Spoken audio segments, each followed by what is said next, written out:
La verdad es que yo estoy emocionado, porque me hubiera gustado hacer una intervención entusiasta y felicitar a la presidencia francesa por haber hecho realidad lo que llevamos 9 presidencias escuchando que era necesario, que es la adopción de una posición común sobre exportaciones de armas.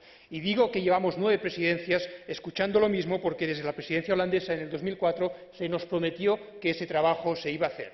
Sabemos que el trabajo desde el punto de vista técnico en el QUARM está realizado. Lo que a mí me hubiera gustado hoy escuchar es que tenemos ya la decisión tomada para que los ministros finalmente firmen ese texto.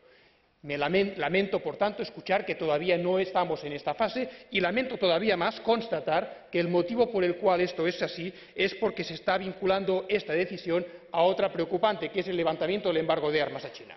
Ambas cuestiones, lo hemos dicho muchas veces, son separadas, no tienen nada que ver la una con la otra y me parece que condicionar una a la otra es hacer un flaco favor a lo que estábamos comentando, a la paz y al control de las exportaciones de armas. Muchas gracias. Gracias, señor Romeva. Un minuto también para el colega Flüger, que habla en nombre del Grupo de la Izquierda Unitaria Europea. Gracias, señor presidente. Las armas son para matar. Y de lo que estamos hablando sirve para que